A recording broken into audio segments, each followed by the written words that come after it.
Jumpa lagi Sobat Olahraga, semoga kalian selalu dalam keadaan sehat dan penuh semangat. Hari ini kita punya kabar terbaru seputar Timnas Indonesia yang sayang banget kalau dilewatkan. Berikut berita lengkapnya. Cuma satu pemain diaspora di Timnas U23, Jens Raven sendirian. Kemana pemain luar negeri lainnya? Ini penjelasan mengejutkan dari PSSI. Gerald van den Burg bakal coret 5 pemain. Siapa yang terdepak jelang Piala AFF U23 2025? Ini sinyal kerasnya. Tapi sebelum kita masuk ke inti pembahasan, dukung dulu channel ini dengan menekan tombol subscribe. Dengan begitu, saya makin semangat menghadirkan berita-berita menarik untuk kalian. Pemandangan mengejutkan muncul dari daftar resmi skuad Timnas Indonesia U23 untuk Piala AFF U23 2025. Dari 28 nama yang ikut pemusatan latihan, hanya satu pemain yang berasal dari luar negeri. Ya, satu-satunya diaspora yang dipanggil adalah Jens Raven, penyerang muda milik FC Dordrecht. Pertanyaannya, kemana pemain diaspora lainnya seperti Marcelino Ferdinand, Ivar Jenner, atau Rafael Struijk? Mengapa hanya Raven yang dipercaya mengisi skuad Garuda Muda untuk turnamen yang akan digelar di tanah air ini? Padahal jika menilik stok pemain muda Indonesia yang berkarir di luar negeri, jumlahnya cukup banyak dan berkualitas. Marcelino masih aktif bersama Oxford United, Ivar Jenner tampil reguler di Jong Utrecht, sementara Welber Jardim terus berkembang di Akademi Sao Paulo. Belum lagi ada nama-nama seperti Justin Hubner, Tim Gepens, Dion Marks, dan tentu Rafael Struijk. Semua memiliki rekam jejak membela timnas kelompok umur dan sudah paham atmosfer pertandingan internasional. Namun dalam daftar pemain yang diumumkan oleh PSSI untuk ajang ini, hanya Jens Raven yang masuk. Sisanya adalah pemain-pemain dari Liga 1 dan Liga 2, mulai dari wajah-wajah yang sudah dikenal, hingga nama-nama baru yang mencuri perhatian di kompetisi lokal. Mengapa keputusan ini diambil? Penjelasan datang langsung dari manajer tim, Ahmed Zaki Iskandar. Menurutnya, keputusan ini murni berdasarkan pilihan pelatih kepala Gerald van den Burg. Sang pelatih asal Belanda ingin menggunakan ajang ini sebagai momen untuk benar-benar melihat potensi dari para pemain yang berkarier di dalam negeri. Jadi ini benar-benar murni Coach Gerald yang memilih beserta tim. Semua sudah melalui proses pantauan, analisa, dan pertimbangan yang matang. Jelas Zaki saat diwawancarai di Stadion Madia, Jakarta. Lebih lanjut, alasan terbesar dari tidak dipanggilnya para pemain diaspora adalah karena Piala AFF U23 bukan bagian dari kalender resmi FIFA. Artinya, klub tidak punya kewajiban untuk melepas pemain mereka. Inilah yang membuat opsi untuk memanggil pemain luar negeri menjadi tidak realistis untuk saat ini. Bayangkan, Marcelino misalnya, tengah bersiap menjalani pramusim bersama Oxford United. Klub Inggris itu jelas tak akan rela melepas pemainnya ke ajang yang tidak terikat dengan FIFA. Begitu pula dengan klub-klub Eropa lain. Mereka lebih memilih mempertahankan pemain mereka untuk persiapan liga baru, ketimbang mengirim ke turnamen regional. Situasi ini tentu menjadi dilema bagi pelatih. Namun di sisi lain, justru jadi kesempatan besar bagi talenta-talenta lokal untuk unjuk gigi. Coach Gerald ingin melihat lebih dalam potensi pemain dari Liga 1 dan Liga 2. Bagi dia, membangun skuad yang kompetitif tidak harus selalu bergantung pada nama besar diaspora. Selain itu, tim pelatih ingin menciptakan keseimbangan. Dengan dominasi pemain lokal, chemistry dalam tim bisa terbangun lebih cepat. Para pemain lebih sering bertemu di kompetisi, saling memahami karakter, dan lebih mudah menyatu dalam sistem permainan yang dibangun selama TC. Lalu, kenapa Jens Raven yang justru terpilih? Pertimbangannya cukup logis. Jens saat ini berada di masa transisi antara klub dan sedang tidak terikat penuh dengan jadwal padat di Eropa. Selain itu, Raven punya karakter striker yang cocok dengan sistem yang sedang disusun oleh Van den Burg. Ia bukan hanya kuat di kotak penalti, tapi juga punya kecepatan, kontrol bola yang bagus, dan kemampuan membuka ruang. Kepercayaan ini tentu menjadi tanggung jawab besar bagi Raven.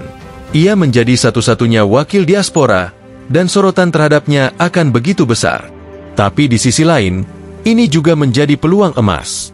Jika ia bisa tampil menonjol, bukan tidak mungkin namanya jadi pilihan utama untuk turnamen-turnamen resmi seperti kualifikasi Piala Asia U23 atau bahkan SEA Games. Bukan berarti pemain diaspora lainnya dikesampingkan. Zaki Iskandar menegaskan, saat Timnas Indonesia U23 bermain di ajang resmi seperti kualifikasi Piala Asia nanti yang masuk kalender FIFA, maka nama-nama seperti Jenner, Marcelino, hingga Welber Jardim akan kembali dipertimbangkan.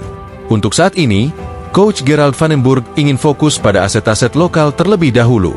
Dan keputusan ini sebenarnya sejalan dengan upaya PSSI untuk memperkuat fondasi sepak bola dari dalam negeri. Jika talenta lokal bisa menunjukkan performa yang tak kalah dari diaspora, maka kita akan punya dua sumber daya yang sama kuat untuk menghadapi tantangan internasional ke depan. Dengan hanya satu nama diaspora di dalam daftar, Piala AFF U23 2025 bisa menjadi laboratorium penting bagi pelatih. Dan bagi para pemain lokal, inilah momen pembuktian. Jens Raven akan jadi simbol jembatan antara dua dunia, antara pemain yang tumbuh di luar dan mereka yang berkembang di dalam negeri. Kini tinggal bagaimana mereka menyatu dan memberi hasil terbaik bagi Indonesia. Gerald van den Burg bakal coret 5 pemain. Siapa yang terdepak jelang Piala AFF U23 2025? Ini sinyal kerasnya. Gerald van den Burg tak punya pilihan lain selain merampingkan skuad timnas Indonesia U23. Pelatih asal Belanda itu dihadapkan pada kenyataan pahit. Harus mencoret 5 nama dari daftar pemain yang saat ini sedang menjalani pemusatan latihan menjelang Piala AFF U23 2025. Turnamen yang akan digelar di tanah air pada 15 hingga 29 Juli nanti hanya mengizinkan setiap negara mendaftarkan 23 pemain. Artinya, ada 5 nama yang akan mengucapkan selamat tinggal lebih awal. Saat ini, total ada 28 pemain yang sudah berkumpul dan mengikuti TC. Awalnya, Van den Burg memanggil 30 nama. Namun 2 kiper yang dipanggil, Husna Al-Malik dari Persik Kediri dan Putra Sheva dari Persib Bandung, tidak kunjung hadir. Karena itulah, kini tersisa 28 pemain aktif dalam pelatnas. Sinyal pencoretan 5 pemain pun semakin terasa. Satu posisi yang nyaris pasti akan terkena korban pencoretan adalah penjaga gawang.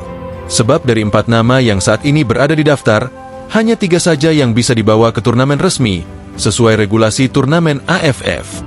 4 nama tersebut adalah Cahya Supriyadi, Dava Fasha, Erlangga Setio, dan Muhammad Ardiansyah.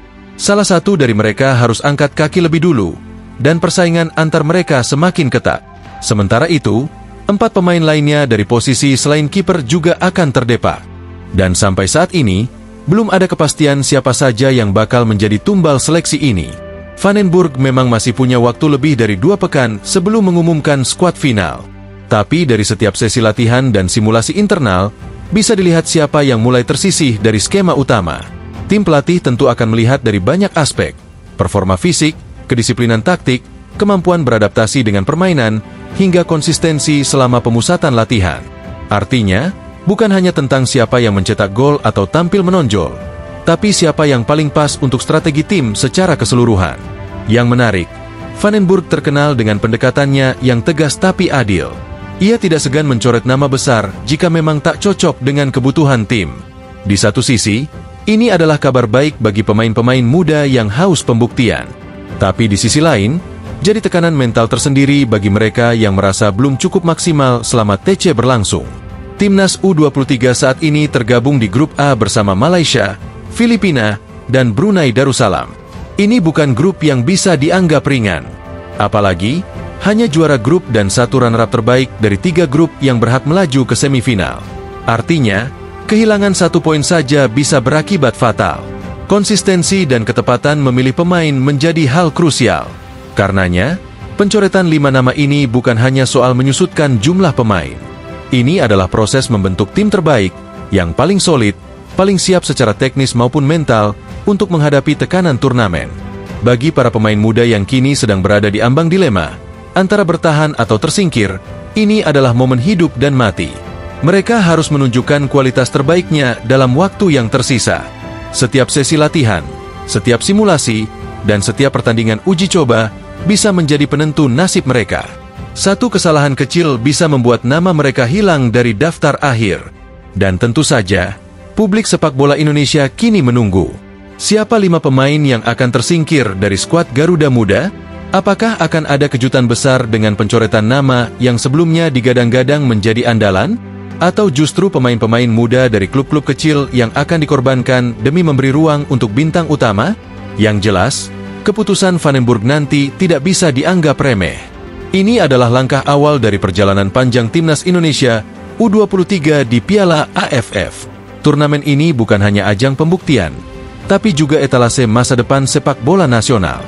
Dan skuad yang dibentuk kali ini bisa jadi fondasi untuk SEA Games, Asian Games, bahkan kualifikasi Olimpiade ke depan. Maka tak heran jika atmosfer kompetisi di dalam pelatnas sangat intens. Setiap pemain kini berada dalam tekanan maksimal. Mereka tak hanya melawan rekan satu tim untuk satu tempat, tapi juga melawan waktu yang semakin menipis. Nah, itulah pembahasan kita kali ini. Semoga bisa menambah wawasan dan memberikan informasi yang bermanfaat untuk kalian semua. Jangan lupa terus dukung channel ini dengan like, share, dan subscribe agar kami semakin semangat menghadirkan konten menarik lainnya. Sampai jumpa di video selanjutnya. Tetap semangat dan dukung terus sepak bola Indonesia. Terima kasih.